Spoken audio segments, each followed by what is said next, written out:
verbal display challenging ET in general out in the middle of That's nowhere? what I was doing. I actually had a pistol in my hand at the time. I was really ticked off. When I was having this fit, I was waving the gun in the air, okay, and I had this fit. And at this moment, I said, okay.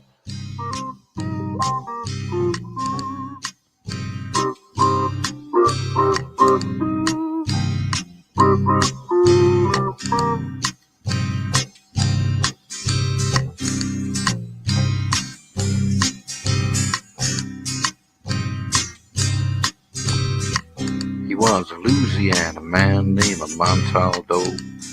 Folks around called him Six Gun Joe. Worked with ICAR, don't you know? Investigating UFOs. Out for a drive with a gal one night, they stopped to check out the reporting site. When an alien lit right there on the ground, he commenced to throwing his weight around. Now, old Six Gun didn't take too kindly to that kind of thing, especially without Vaseline or anything like that, seriously. Well, Six Gun looked that critter right in the eye and said, "Any last wish before you die?" Yo, reached for his gun, quick as a twitch, and said, "Fill your claw, you son of a bitch." Now a legend spread across the land about this pistol-waving man. But if you're from space or from Earth below, you don't give no lip to Six Gun Joe.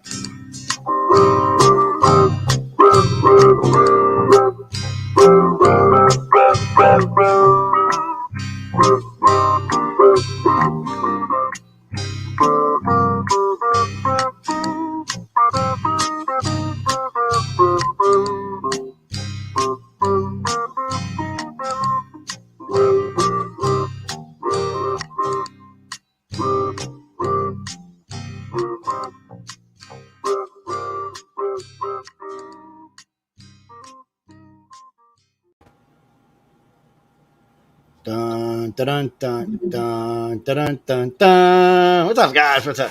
Hello, everybody out there. Crazy people that are joining us tonight. Two of my favorite people. I was just talking about them earlier, and they were some of my favorite people. Oh, God. Well, we're always talking good about y'all. Nothing bad. You would have known. Okay. When I talk we listen to your show sometimes, so watch out. Yeah, I don't talk bad about you. I like to pick on you from time to time, though. I know.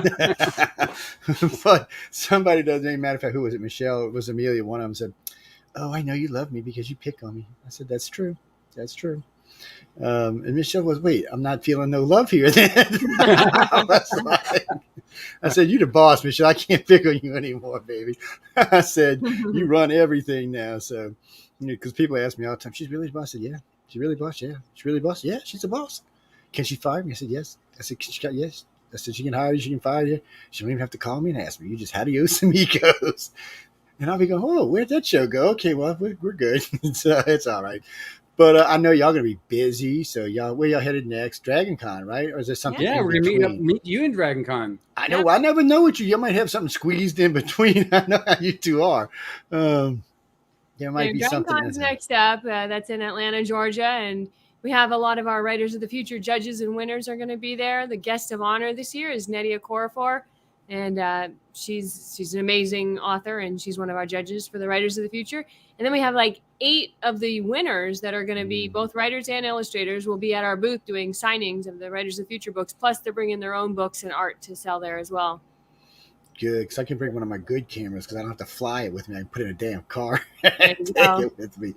But actually, I got this weird video camera I had years ago. I found it. It's a high def. It's got a little 80 gig hard drive. I forgot I had this thing, by the way. I opened. There's all kind of stuff in this thing. I didn't even know it was in it. But it's only about this big, about this wide. It's got a 160 times zoom in it, and it's got a backup 60 zoom on it. I forgot I had it. I had bought it for some investigation work, and I had been busy the last couple of years, so I guess I just set it down somewhere in a box, and I was digging, looking for something else, and there it was. I was like, "Oh, look at this. Look at this." So, Emily, so when are you going to start a podcast so you can be winning some awards with us? I'm just asking. We have a resident podcaster in the family already.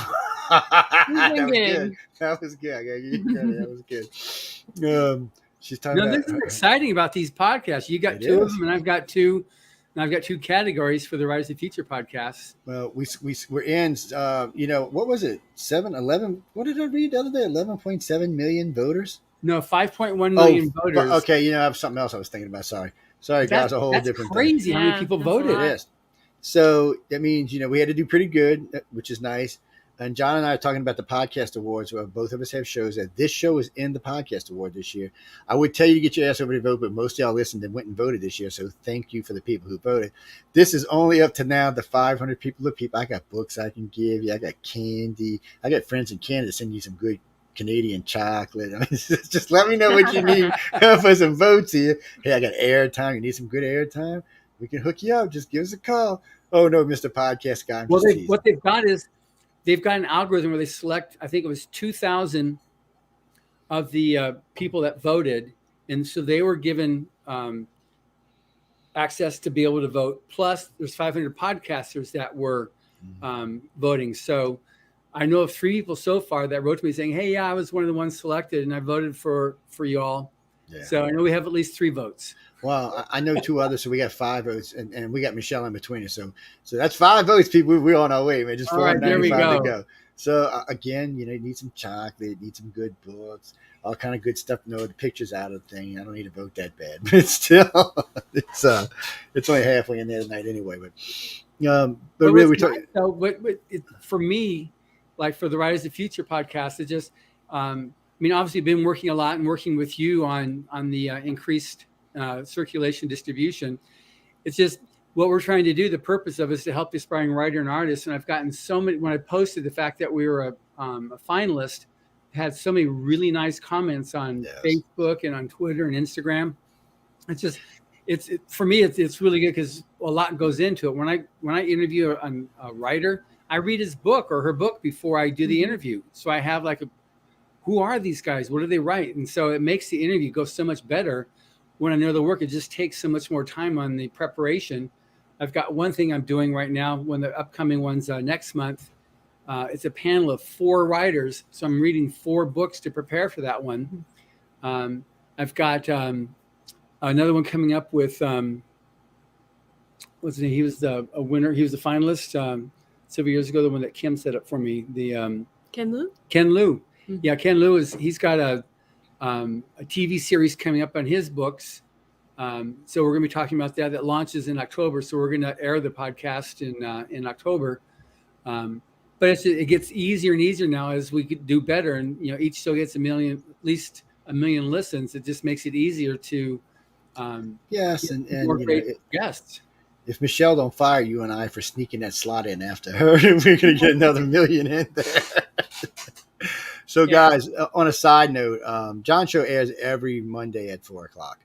So you can catch it there all the time. But because him and I are friends, and it airs also on Thursday after Michelle DeRose. Shh, do not tell Michelle. So, shh, people. But it does. So you can catch it there on Thursdays. Sometimes it'll leave me on Wednesdays, but it's usually Thursdays we air it. It's just an extra benefit. You can catch it there. And occasionally he sends it to me on Saturday, so it airs on Sunday sometimes. But that's random. You never know. Unless you happen to be listening to the network, you won't catch that because there's not a set time. But on Thursdays, there is a set time. It's 10 o'clock it comes on. So, and, of course, if you're a Podbeaner, I know all y'all know y'all following pretty close these days, so y'all can find it pretty easy. I don't know. You're becoming a superstar on Podbean, man. I don't know what that's about. I will never understand when I look at all these different pod sites we have. It's never the same on any of them. Yeah. It's always different who's winning, who's losing, who's where, with the exception of 1 or 2 shows that are just bigger shows. It's just crazy to watch because you never know who it's going to be. And then every now and then I'll see shows that are syndicated shows or older shows that are on the network that just happen to be cycling through the rerun cycle that all of a sudden just take off. I'm like, okay, that show's been up there for 4 years, people. Really? And all of a sudden it'll go from like 500 hits to 500,000. You're like, what the hell's going on here? But it is interesting, and we do have a lot of material. I mean, currently we have 12,000 archives available. So wow, that's I got all together to say the network has over 100,000 archives now. We at one time we had 54,000 up, but we started taking them down. Some of them were just poor quality, and some of them I decided are specialty stuff, so I might decide to put them up for sale later on. So I took them down, because if you leave them up too long, there's no ever getting them down. They spread out too far. You can't get them back down. There's nothing you can do. They're just in too many places. It's almost impossible to get them down. But so, what interview you think got you this, John? I mean, what interview put you over the top this year? I know which one it was personally. Well, it's the interview he did with you, right? No, it wasn't me, but I know who it was. There was Nancy? 3 people in it. Oh. That's just because The blue Australians? The eyes, Australian blue one? eyes put you over the top, man. Blue eyes? Blue eyes put you over the top. I'm telling you. No, we It's had some funny good because- shows also for the sweeps month. So Nancy Cartwright was a great interview. She's the voice of Bart Simpson, but she's very successful, and she wrote a book that she narrated herself. So that was really good. We've had some winners there, and we've just had some great, people on the podcast, which has made a big difference for us now. So I've had, the major, international best-selling authors, as well as our own winners and judges. And so we have a full line. So it's not just everybody who's already like, oh, I'll never get there. But we have the people also that are they just won. Or we have people that have been really working at it, and that other people can relate to, because that's another thing too, is like, it's one thing to say, yeah, it's great listening to Orson Scott Card, but people kind of go, oh yeah, right, I'm never going to be Orson Scott Card. So he's a good guest to have, but it's also good to have someone else that's just making it. They've been working and finally published their first short story. So that makes a good story as well. Mm-hmm. They do. It's I did see, Joni, I seen the newsletter today. I seen y'all published 3 more winners. Yes. Yeah. Yeah, Emily puts that together and sends it out, actually. It's I just has her email or her title. Yeah, it says it's from Joni, but Emily's the one that does it. Emily, shame on you. Let Joni do her damn work. I'm just kidding. Joni, if you listen, I'm just kidding, baby. Don't hurt me. I'm just kidding. You have to be there to understand people. But Sorry. yeah, we announced the winners for the second quarter, which was, that's nice. So we're getting our volume 39 winners together here. Some 2 more interesting quarters. people. They're into judging the third quarter right now. So I know. We only got 1 more to go. It One seems more. like the end of next month is singing by. I mean, if anybody wants to get into volume 39, they have to get their story or their art in before September 30th. Janelle,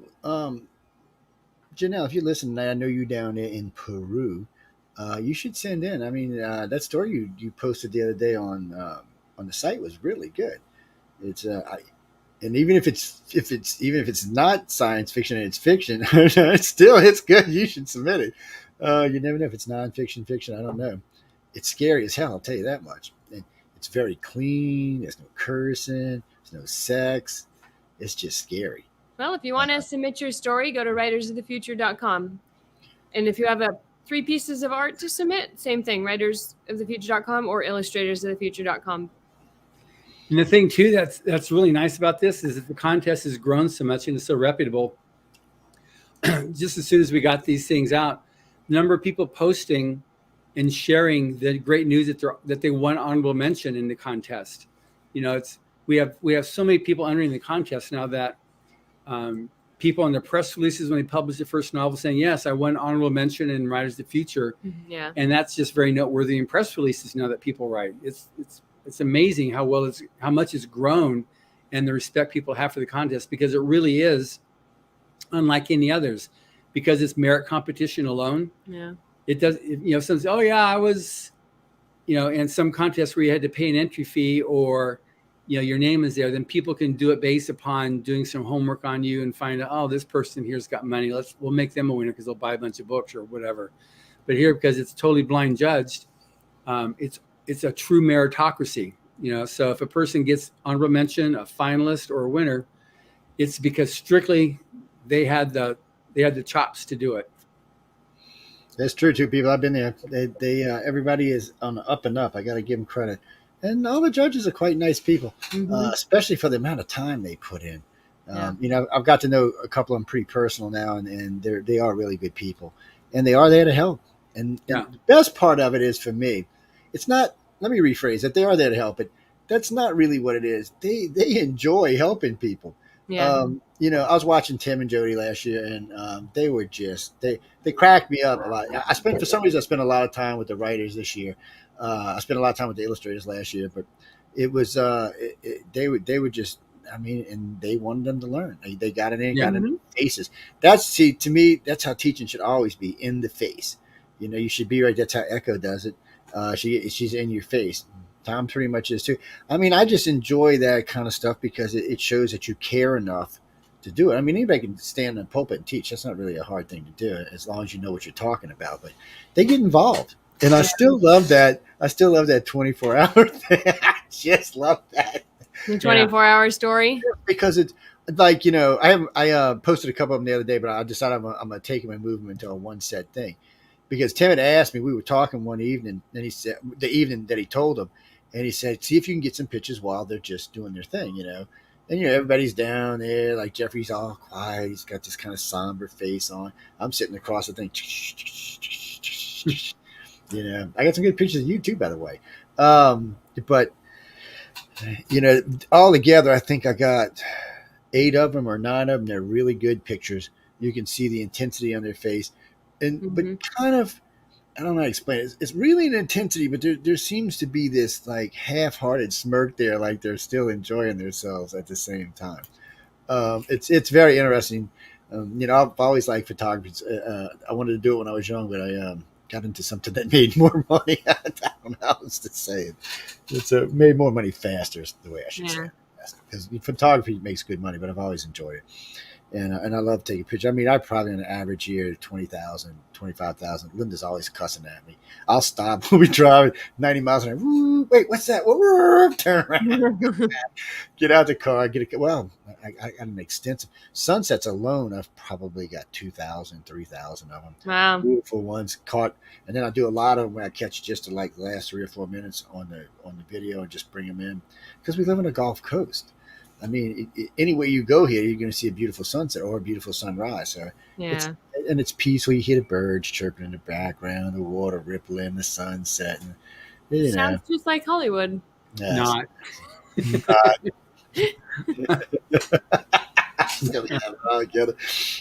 So, Emily, what the hell are you working on now? I know you're always into something.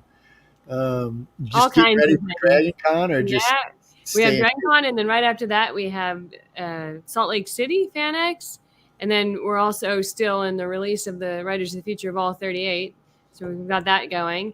And then right after that we'll have the Hollywood Christmas Parade, and then right now we're starting to put together the planning also for next year's gala.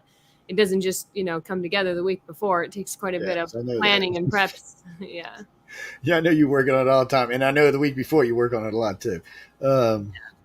Matter of fact, people, we call her the ghost woman. Because she's ghosting everybody. You don't see her. It depends what day it is, but like the last 3, maybe 4 days, she's the ghost woman. You catch her late at night, sweeping in like a little ghost sweeping in on the wind. Have a glass of wine, and she gone again. That's great. John's always working. Every time I see him, John's busting his ass doing something. And John's fun because we can catch up and bump into each other at breakfast, lunch, just chit chat along the way. What's going on? But we're all just running around doing interviews. I would figure between us we got more than 100 this time. So probably. So there's a lot. There's a lot. Oh, by the way, ladies and gentlemen, if you go on the ICAR site, on the second part of the site, not an ICAR site, I'm sorry, on the UPRN site, the second part of it, there's a bunch more pictures put up, and I think there's 30 or 40. I think there's 30 or 35 archives from there, and then I got 15 more. I got to put them up. I got to transfer them from the YouTube page to the PRN page, so y'all can find them easier. And then there's the ones that Carmen and I have been working on, so those are going up there as well. So oh, good. Yeah, so those go up there. So it's just a lot of material, and it's good too, because when I run into people, or like when I'm dropping off books or something like that, I give them that as a reference. I give them the writersofthefuture.com site I give them Galaxy Press too, but I also give them the UPRN site because that's where we get stuff posted. And Yeah. I said you can look at Writers of the Future on YouTube. You can look at ours on YouTube. There's just a lot of material there. You can just go see what it is to be involved in it. Because I noticed when I was talking to high school kids, I noticed that when they seen the clip of the gala, it really there was a segment that y'all had done that I keep on one of my pads, and it's just kind of a short thing. Y'all walk, it's like y'all walking through stuff, and then there's a piece of the gala at the end of it, and Oh yeah.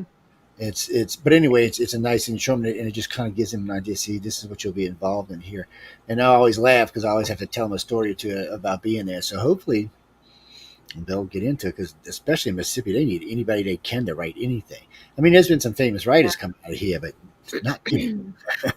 And literacy is on the coast. It's different because the coast is their mainstay, where all the money is and the casinos are. So the education level here is much higher. But once you get inland a ways, they need books. They need them all over the place.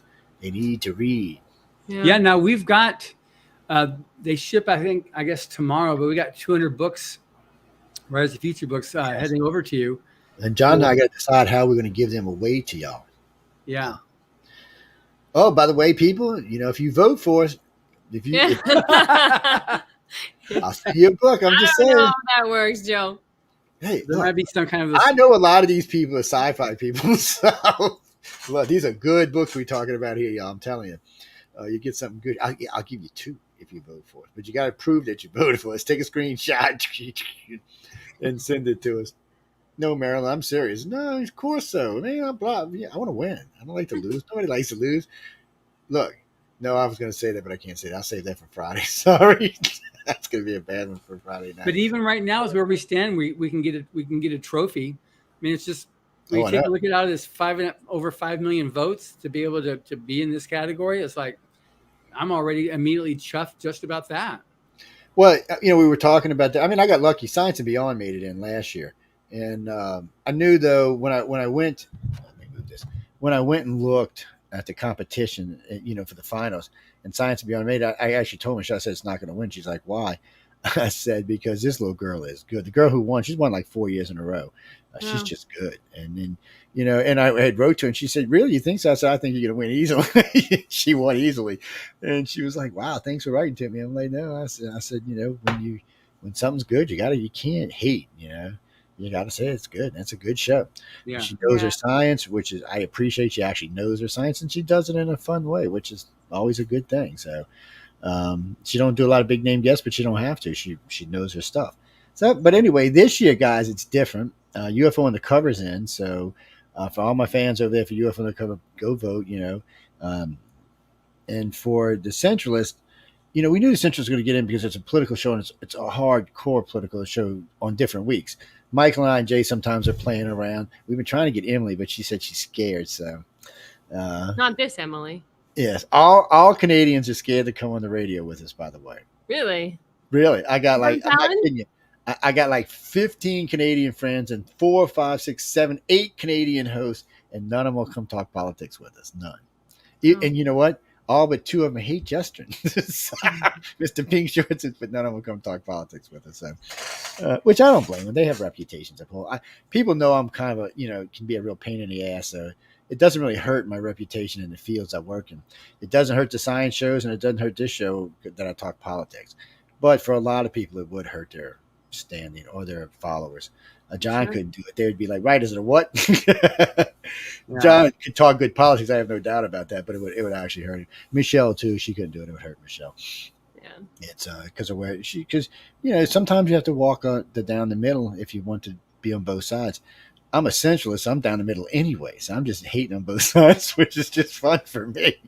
It's just, I have fun, people. You know what the centralist really is for Joe, guys? It's a way to get rid of stress, and y'all are the ones getting it because I'm having a ball.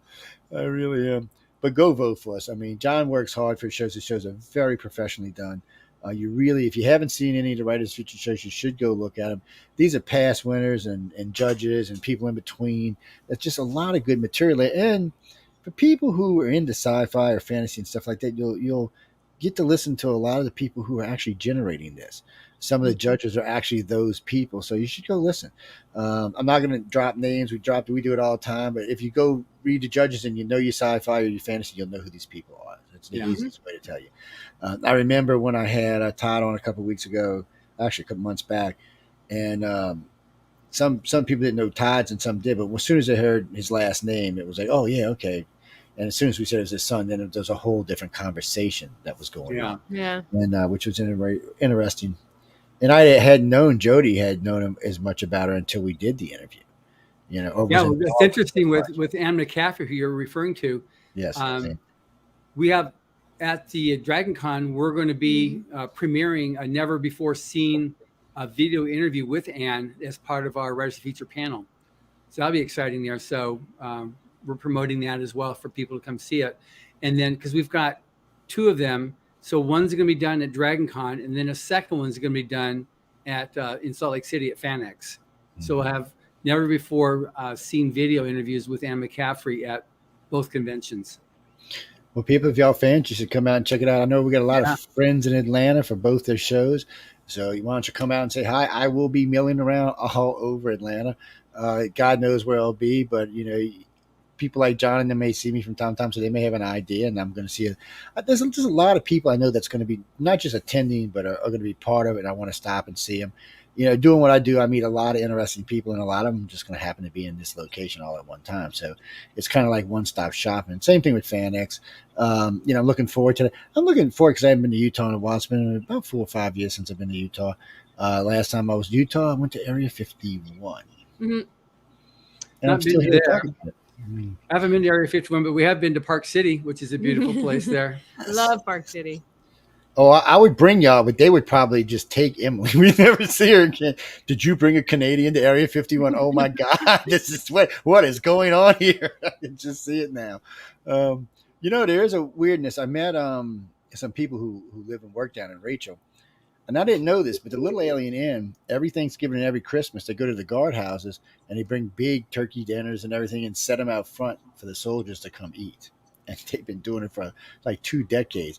I'm amazed the government even lets them eat it. I'm serious. Wow. I'm surprised because it is an ultra top secret base, and I'm just surprised, because it'd be an easy way to take out a bunch of guards, So, but no, it seems to go on. Everybody down here is really nice, really friendly.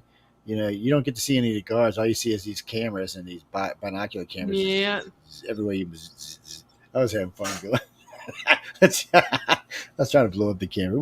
And I love that. No cell phones, no photographs, and that's how you see people out there. Cameras going everywhere. Drones flying around. I like the stupid people that jump the fence. Do they collect a lot of? Do a lot of people go through there? Actually, yeah, there's a lot of people go through. And I met the sheriff, and actually, I got to know him pretty well. And he was telling me, so if you jump the fence and you get arrested, and they'll bring you to him, to Rachel, Nevada, and it costs you $750 to get out of jail, and that's it. There's no other trouble as long as you didn't do anything stupid. Now, you make it past guardhouse number 2, that's up to whoever's running the base what they want to do with you. They can let you go. They can put you for espionage. They can put you in a deep dark tunnel without a trial, and you never come out again. That's entirely up to them what they want to do. So I tell people all the time, people, I'll get there. I say, yeah, you just think you're going to get there. That place is so heavily monitored, it's ridiculous. Then the jackrabbit jumps, they know what's going on. I was laughing because you get stories all the time about people talking about, you'll see them out there checking on rattlesnakes because they're tripping motion sensors and stuff. And I've been to several of the different gates. It's just it's interesting. It's kind of fun, but it's not it's not like they're going to let you in. Yeah. Hey, knock. Can I come in and look around? Yeah, sure. Come on in, buddy. Can I go to the visitor center, please? Yes. Where is the visitor center? Can you show me? Is it underground? I can just see it now. Oh man, see, Emily's a bad influence, John. She's bad. Just asking. Oh man. Oh, you see, I'd bring Michelle, but we'd be in jail for sure. So she'd say, "Wait, can I go over there?" And I can see her now climbing over the fence, man. I'd be like, "No, girl, go home. Stop it." But it is fun, and Utah's such a pretty place. It is. Where we were last time in Utah was only, I think, 90 minutes to Area 51. It was close. I was surprised, but we were, I think, in southern Utah somewhere. And West Salt Lake. It was close to Las Vegas. It's well, I know I was with a native. He's a good friend of mine, Nathan, and he actually was one of the guys who sponsors the Utah UFO conference. But he was showing me around all over the place, all these haunted towns, all these abandoned cities. And on the way to where we were going, we passed through at least 5 or 6 of these dead towns. You'd see signs: next gas 215 miles, speed limit 85, kill a cow, buy a cow, stuff like that. Wow. Because they don't care. You can cruise all you want. I mean, I blew by a cop at night. He didn't even look at me. And I wouldn't look. I was a slow guy. I wasn't even the fast guy. These Wow. people, I mean, there's nothing out there. It's just Yeah. endless desert. And I said, but when you stop at night, it is just stunning. I mean, you're way up. You're high up in the air to start off with. It's the skies are almost touchable. I mean, they're just Wow. nothing until you look to the west and you see this big blob of white light, which happens to be Las Vegas. And Yeah. when you look up to the sky to the right, you just see a long stream of these white dots going by. You know what's going on. But other than that, I mean, it's beautiful. It's a beautiful country. And we got lost up in the mountains in Colorado. We left Utah, went through the Indian reservation in Colorado, got lost in the mountains. Beautiful. I had a great time. No internet. I mean, no phone service and no FM service, but it was great. It was a lot of fun. Well, That's Elon's going to take care of that pretty soon. But anyway, You love Elon, man. He's my man. great. Somebody I said know, that. he's charming. Somebody asked me the other day if you got a man crush. I said, "Oh, it's Elon, baby." He ain't sexy, but he's smart. And Yeah. today's smart is sexy, so we can go with that. But yes, people, y'all didn't know that. If you're smart, you're sexy now. You don't remember back in the 80s, nerds in the 70s, nerds were just like kicked to the curb. And today they're multi-billionaires owning right. the planet. I mean, let's look at Elon Musk. Come on, guys. Jeff Bezos. In school, he probably got beat up on a daily basis. But no, let's talk about Bill Gates. Oh yeah, come on. Yeah, but today they're the guys that rule the world. So think about that, guys, when you're out there. And Marcia, it's galaxypress.com. Mm-hmm. Writersofthefuture.com if you're going to submit something. Yeah, sorry, I didn't realize what you said. Yeah, writersofthefuture.com. So I'm just a question. Why do you think UFO Undercover made it as a finalist? Because you have a What big made- show. What's that? Our average listening audience when I'm doing shows full time is somewhere between 2.5 and 4.4 million. So it's got a lot of listeners, and it's been around for 24 years now. So it's yeah. So what happens with it, because I do so much other stuff. So if I get in where I'm not doing the show as much, the audience will drop. But as soon as people start seeing new archives, they just start coming back for the live shows. And it really depends what I'm talking about, how many people are going to show up. But if I get into deep, dark topics or alien abduction topic, oh my God, look, these people on the phone calling each other. Oh, you got to come here with Joseph. Oh my God, he's lost it. Blinking my. Oh my God, and I will. They'll play conversations for me where they're calling their friend and telling them stuff. You can hear him go, "You got to get there now. You might stop talking about it." It's hilariously funny. But and we started out like everybody else. I mean, when the show started, it had like 5 listeners in a chat room. It had a chat room like 30 listeners in it. And then when I gave up Wake Up USA, of course this one grew because a lot of that audience came over to this show. And it's been growing ever since. But as far as I can tell, I'm in every country on the planet. I know week before last we were looking, and it was surprising to see how many people are still listening to us in Russia and China. I don't think they're going to quit, even if we get into it, unless we just cut them off. China's just wanting to hear this stuff, so they're absorbing it. And Europe has always been interested in it. So. And just like Americans, we like to hear a British or an Aussie voice. Well, they like to hear it. I get letters from ladies all the time, but I love your Southern voice. Oh my God, why don't you move to Europe? Like, I will send it to my wife if she says it's okay. We can talk. Because shit, my wife's gonna put up with, I swear. But it's I understand that though. It's understandable. It's when I hear Aussies talking to me, Chris has got a good accent, and a lot of the women I know from Australia have really great accents, and it's good. Americans hear American accents all the time, so it's nice to hear something different. It's the same thing for them. They want to hear something different, and we have a wide range of accents in America, so just pick one and listen. Oh yeah. We have a lot of fun. Ricky, you can't vote, dude. Unless you were selected to vote, you can't. Look, if I could get you in there to vote, I would, but I'm sorry. There's John and I were talking about earlier. I think there's 2,500 people that were selected to vote all together.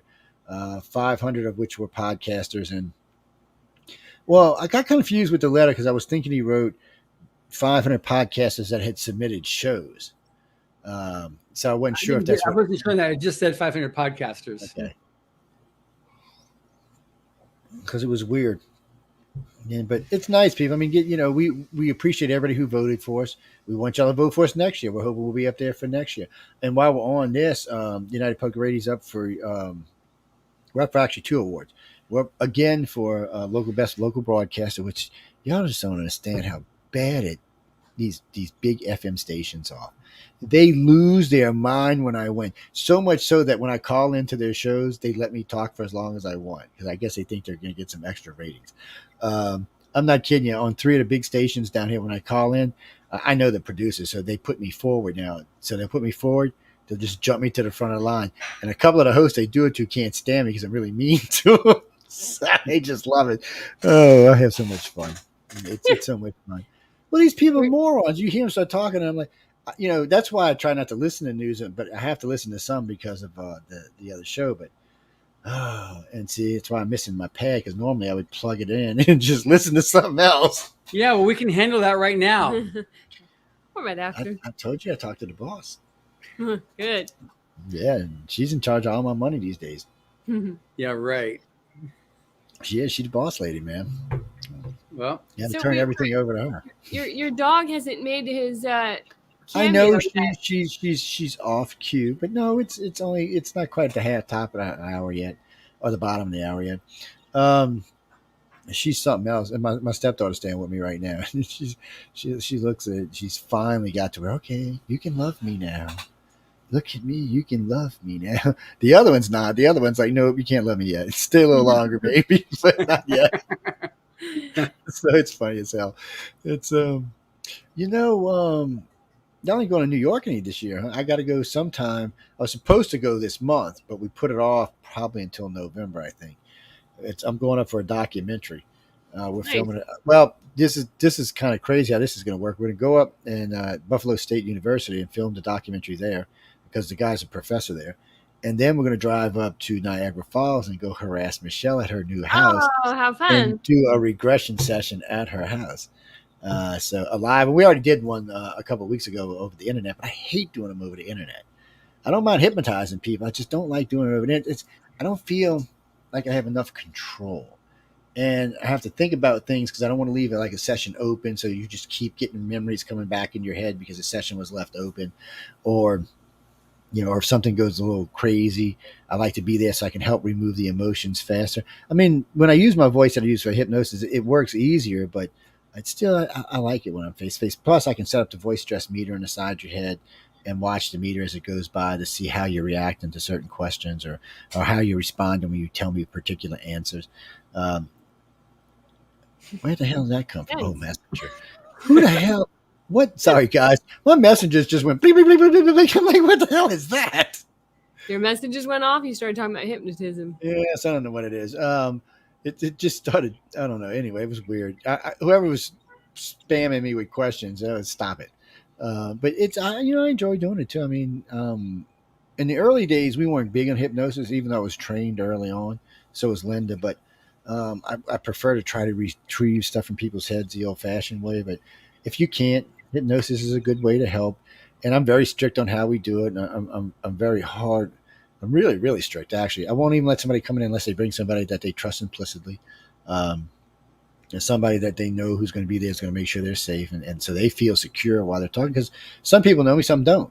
And you need to feel comfortable when someone's hypnotized, especially when somebody big and ugly like me. So, you need, I'm just saying, you just need to feel comfortable. And the first time we don't really ask any questions. We just ask, I would say like, well, Emily, what happened on October 25th of, 1991 or something, whatever date you had given me. And then I'd just let you tell me that backward and forward. And then we'd stop the session and then we'd formulate a line of questioning from the information that came out of the session. And I still wouldn't allow you to use words. I couldn't use words like alien craft or aliens at all, UFOs, spaceships. None of that can come out of my mouth, or ghosts or demons, whatever it may be. I can't be the one that says that. You have to be the one that says it, or it means absolutely crap. Yeah. Because I could be just filling your brain full of crap, So And people, I know before anybody writes to me, real hypnosis, two things. First off, you won't do anything. You won't let somebody do anything that you would not normally do anyway. You'd have to be on the hypnosis with using drugs like sodium amytal, sodium pentothal mix. Now, if I used that on somebody and took you to level 10, oh yeah, I could make you think you were Donald Duck. That's a whole different thing. That's a different type of hypnosis. Now we're getting to the old army experiments and that, like I said, that's a whole different thing. But the hypnosis we do is not like that. We just hypnotize. You usually to level 4 or 5. It's a medium. The first one will usually be a light hypnosis. As a matter of fact, you'll barely even feel like you're under. And it's a lot of times you'll wake up out of it and we'll have to go back. But I want you to feel comfortable. And then next time we'll do a little deeper, 3 or 4, depending on what information we're looking for. And then we'll just bring you back down the beach and into the thing and let the little thing spin around and see what pops up. It's an interesting way of doing it. And you must have all kinds of interesting stories. Yeah, I got some freaky weird ones. Like the lady started chirping like a dolphin. Well, she said, well, she's heard the one type of aliens talking to something else, and when she started doing it, it sounded just like a dolphin clicking. We recorded the whole thing. It was crazy, and it was like the Star Trek episode when you played it underwater. It sounded like a dolphin underwater. Wow. Okay. Or the people who talked about being on ships and looking down and seeing herds of dolphins and grays all mixing together. I'm like, okay, well, maybe the grays are a dolphin. All right, what do I know? Yeah, it's interesting. Well, I can't. Some stuff I'm sure is real, and some stuff I'm sure is just completely made up in your brain with a combination of things. People don't realize you can't dream about a face you've never seen, but your brain can take a bunch of faces you have seen and make it into something else. So you can turn some of that into some stories and submit it to the contest. I shouldn't talk about this right now, but we've been talking about. I think I told John about this. When I was in LA a couple of years back, I was filming for Prometheus Entertainment, and I got an audition the day I was leaving at 6:30 in the morning. I'm thinking, really? But it was what we were going to do is we were going to hypnotize people, and then they were going to put the hypnosis on the screen, and then they were going to do a reenactment of whatever came out of the hypnosis. Now, at the time, I think it was Prime or somebody or Sci-Fi that was looking at it. And then, of course, COVID came, and that was it. And I didn't think anything else about it. I figured, okay, that's never going to happen now. COVID's come. They've gone on to something else, or something else is going on. Well, a couple of days ago, about a week ago, they contacted me again through Netflix and said, would you like to come talk about this? It's not an audition. They want to talk about salaries and how this can be worked out. What I was basically told is we're going to film between 12 and 14 episodes. We're going to do the first season all at one time in 2 or 3 months, and then I come home for a month and then I'll come back and film the next set. Huh? And as far as I know, they're talking about filming in LA, so I'll be aggravating. Oh, that'd be great. See and have. So I don't. To me, those kind of things. Anytime I hear about TV, to me, it's always seeing is believing. Once I see a contract, I believe. Because I've had too many gigs offered that were like, oh yeah, and then I've had a couple I've had to turn down because they were stupid. They wanted one group out of Texas, and they were putting up big money. They just wanted to take the abduction and turn it into this reenactment of just complete fan. I just couldn't do it. It would hurt too many people who were involved in it. So I was like, okay, well, that'll have to go on. Unfortunately, I was making really good money at the time, so it didn't matter. But still, we'll see where it goes. I know we got the 2 documentaries coming out, and then I don't know if Cape of Green's going to ever release their documentary. They finished that.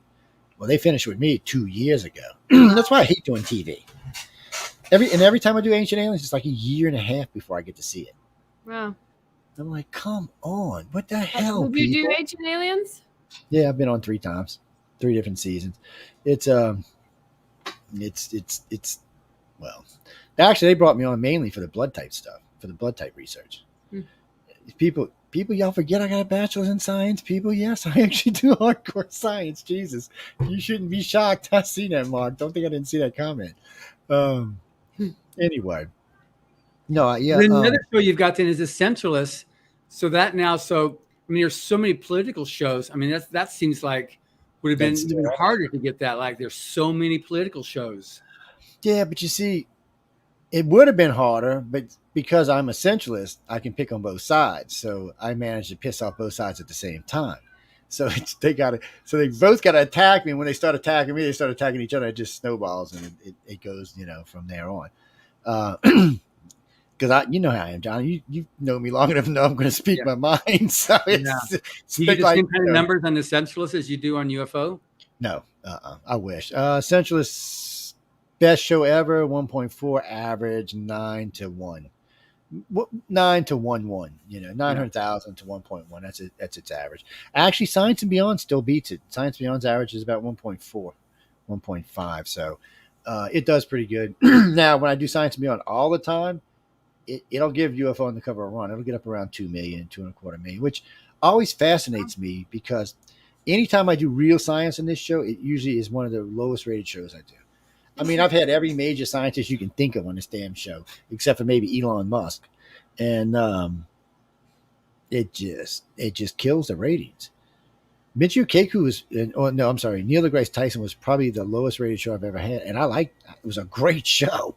Wow. I mean, we got in some deep stuff. I mean, he sold his book in the beginning, and that was the invite. I sent him my audience and said, look how big it is. Come say your book. And he said, okay. And then we talked about it about 20 minutes, and then we got into some serious stuff. Lost the audience completely. And when Michio Kaku and I was introducing him to the stepping stone theory on how, we could travel in space without having to worry about faster light, blah, blah, blah, blah, blah, blah, blah. And he found it fascinating. I've heard him talk about it on his own show. And it was a great conversation. And I think it was just too sciencey. For your audience? I geek out sometimes, and I do, I've read, Universe in a Nutshell. I've got, a whole thing of philosophers behind me. I like to read, a lot of books like those, and and physics of Jesus. I couldn't even tell you how many physics books I've read. It's so I think we just geeked out, and then we lost the audience. When I went back and listened to it, I still thought it was great. I was having fun. Even listening to it, I was having fun, but the audience was like, yeah, Joe, okay. We'll see you next week. Yeah, we'll see you next week. That's pretty much what that was. And the next week we talked about, we did Alien Abduction 101 and had 3.3 million listeners. We barely broke 1 million with Michio and had 3.3 the following week. So it just shows you what they want, what they want. It's like any show. They want what they want. And which is fine by me because I love my audience. I have a great audience. I have an intelligent audience. They like to ask hard questions. They don't take a lot of bullshit, which is another thing I like. And when I do phone calls, they'll get in there. They're as good as anybody in the field, man. They get up there and just hold their own, which is nice. Mm-hmm. And it's also more entertaining, guys, any questions for John Nimmy? Because we're getting ready to blow out here in a few minutes. We got about 5 more minutes, which I got. I don't see nothing. I see empty messenger box, which is probably the first time I've ever seen that. Really? Come on, guy. Whoever wrote that. You know what? I thought y'all had to be on my friends list. Oh, no, you don't you? Never mind. Sorry. I forgot it's a public page. I apologize. Well, one of my pages is family only and close friends. It's maxed out at 5,000. And you can't, if you're not on the list, you can't message me. But the other two are public pages because I have 3 personal pages. So one for this, one for that, and one for that. The ones associated with UFO Undercover because I needed that for the people in the field and the other researchers to use. So that's what that's for. The one I'm always on, though, is just a mismatch of people. Christina Broussard. Christina, where did I know that name from? Damn, well, maybe it's not you, but I do know Christina Broussard. What do you have for us before we get out of here? You mean to listen to John's show? Go to SoundCloud. I mean, you want to see if you want to see his lovely face, you have to go to YouTube. But if you want to just listen to the show, SoundCloud, you can go to Writers of the Future or UPRN, either one. They both have the archives on them. Mm-hmm. I think what are we on 185 right now? Yeah, about something like that. Yeah. Yeah. So just go over there and listen. No, you don't have to start at number 1. You can skip around, jump around, find your favorite show, find your favorite person. Yeah. They all got the picture of who's on there and the description of who's on. So just go look at it. There's a short description because, SoundCloud only lets us go so long, but then there's a description underneath so you can see who it is. All the winners from this year are up there. So you can see the judges are up there. You got winners up there for what, 3-4 years now? 3 years? Yeah. 3 years. And we've also got a lot of judges. They got a lot of artists We've got publishers, the head of Tor Publishing, the head of several magazines that I've interviewed. So we cover all kinds of things. A lot of media people. You're on there as how to do media interviews. We try to do anything we can to be able to help and provide tips for the aspiring writer or artist on how to make it in the industry. So even if they're established, so that you can find out more things you can do as well as a writer and artist, that we provide all that stuff. So it's a very definite niche that we go after here, but it's pretty big, and it's continuing to grow as we have the international audience more and more tuning in. It's provided a really good response from the industry, because so many people are able to help out. And okay, here's something you can do to build up an audience base. Here's something you can do if you're not sure how to come up with story ideas. Here's something, whatever type of question you've got, you can do it. And somebody, I did a post a couple months ago, what would you like me to talk about? And someone asked for this new feature on Kindle. Yeah, it's Vela, and it's I had never heard of it, so I just did interview a girl on it, and it'll go up in a few weeks. But it's an amazing new option that Kindle has on segments that you can listen to stories, but they've got cliffhangers at the end of each section that will enable you to just pull you along. It's a whole different type of format, but the authors can make really good money on there. If they get something going good, you can make good money on there. So we're trying to do that. How to survive as a writer or as an artist. So we're always looking for new stuff to be able to help. And by the way, in case y'all didn't notice, ladies and gentlemen, you can actually monetize your Facebook pages, your Instagram pages, your Twitter pages, your TikTok pages. All of that can be monetized, and you'd be surprised how much money you can make. If you've got a big YouTube page, or if you got a big Facebook page, 100,000, 200, 500,000, you can make a couple of grand a month easy. You get a couple million, you can make quite a bit of money. You'd be surprised. They don't pay as hard, they don't pay as good as they used to, but everybody still pays pretty good. So you just got to break a certain number. That's usually about 1.5 million. And usually you're raking in kind of money that most people have never seen in their entire life. They're like, a matter of fact, a lot of your monthly is a lot of middle class America's yearly, just to put it in perspective. So it's out there. You just got to get out there and get it. Actually, I'm talking about that. We're getting ready to monetize all of our pages, all of our other pages, all of our new pages. The only thing we don't monetize right now is YouTube, and we may or may not in the future. We'll see. YouTube, you had some troubles there, right? The United Public page was a great page. It had all kind of stuff. It had memberships on it. We had great material there, specialty material there. We had 6,000 archive. It was making between $3,000 and $7,000 a month. And because of some reckless hosts, we lost a page. And now it looks like YouTube's going to settle with me on that as well, but it doesn't help me. I don't get the material back. So even though every archive that was there, we do own in audio, we didn't have them all in video. So that bites. But they're going to pay us for it, so we'll see we'll see what they're going to pay us for and see how that goes from there. But it's all but all the rest of them, people, you can monetize all of that stuff, and there's all kind of new stuff out there, all kind of ways to get to money now. You just got to get it. And after John and them told me a $42 million story, I was like, what? Wait, what the hell is he getting on? Brandon Sanderson. Yeah, Brandon. I was like, and I said, so it's just so many ways that you can go to put your stuff out now. But that one, don't you have to, if you don't make it, you don't get it, right? I mean, I think he said, he needed like $1 million in order to put out these 5 books and he had all these freebies and giveaways and whatnot. And he asked for $1 million and ended up at 42 million, the highest grossing Kickstarter of all time for some books. And he never even gave away the titles of the books or said what they're about. It's amazing. John, we got to change this, buddy. we got to figure this out, man. This is not right. I'm going to do a podcast. I want to kickstart. I'm not going to tell you what the podcast is called. I'm not going to tell you who's going to be guest on it. 42 million. That's right. You probably will. That's. I guess people. Maybe that's what I'll do for the podcast, Joe. Maybe I'll announce that I'm doing a podcast. Well, they got a guy. I haven't heard him lately, but he had a podcast called Nothingness, and he talked about nothing. He didn't do anything. Half the time he was in a T-shirt. He had 4 million followers. Half the time he logged into his shows, he had 500,000 people watching. and it was like a poor version of what's his name, who used to, and the comedian on TV who had the show that they were about nothing. Why can't I remember his name? Jerry Seinfeld show. And it's kind of like that, but it's just far worse. It's just bad. Wow. But yet he's making big money off of it. Amazing. You know, and there's Joe Rogan out there. He's making big money, and I like Yeah. Joe and all, but I mean, I don't think he's all that greater host than anybody else out in the podcasting world. But you just never know who people are going to take off on. You just don't Yeah. know. You know, when the first time I seen an audience over me, and I like to have a heart attack, I was like, "You got to be."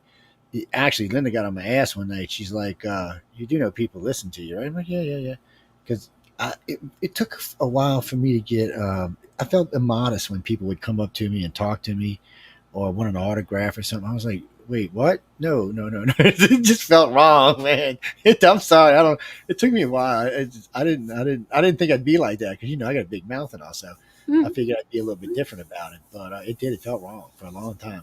Now I'm kind of like, yeah, okay, I'll talk to you, I'll sign something, but it's still just, even now, it just doesn't feel right. Yeah. I guess maybe if I ever get rich and famous, it'll be different, but I don't. There you go. So. Speaking of rich and famous, everybody needs to get a copy of Writers of the Future Volume 38. It'll make all of our winners. That's right. All 2,500 of y'all, huh? John be happy he saw 2,500 books. He'd be real happy.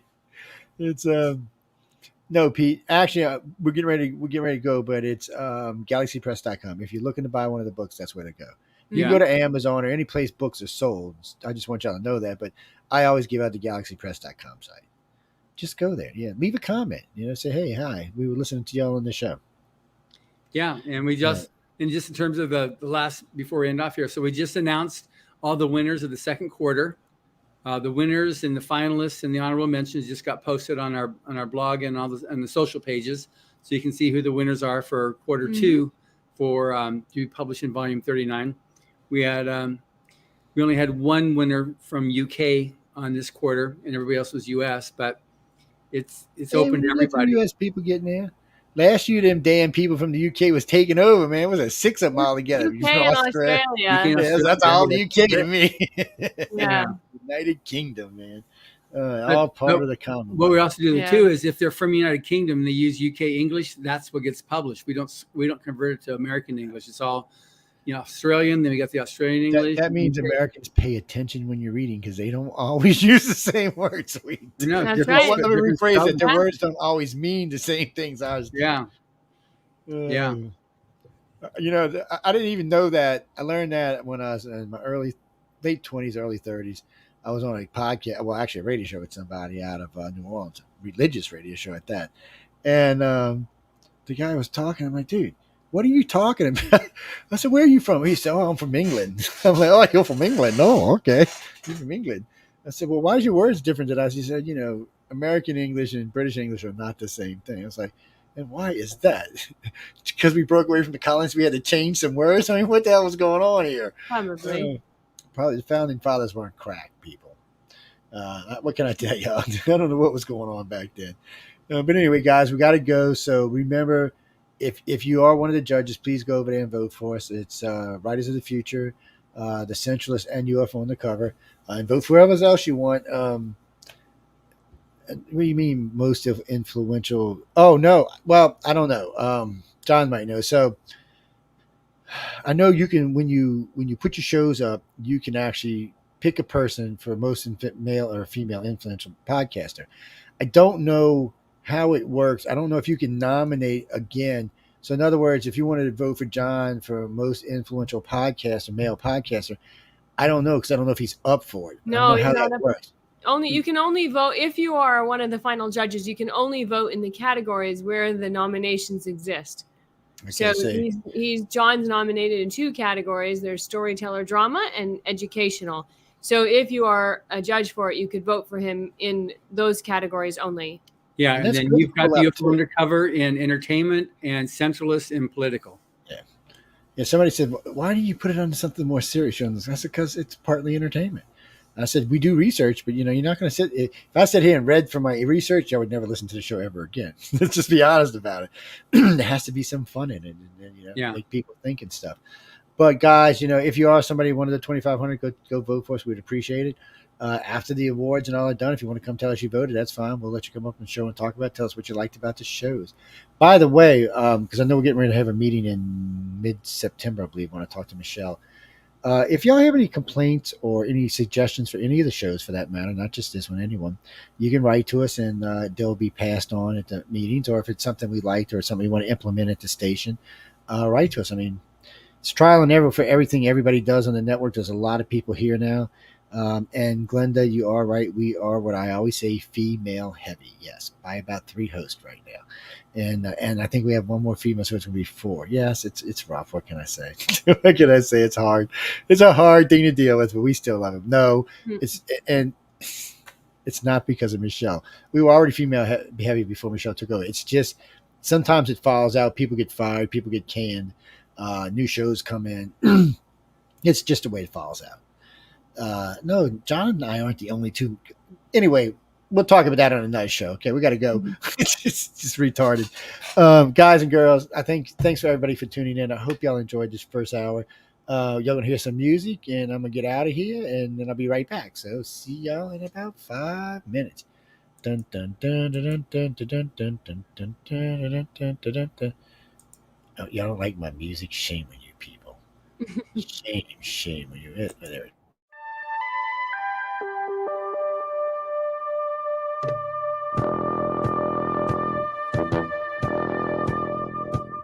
Tune in to UFO Undercover, Wednesdays at 8 p.m. Eastern, with your host, Joe Montaldo, right here on the Paranormal Radio Network.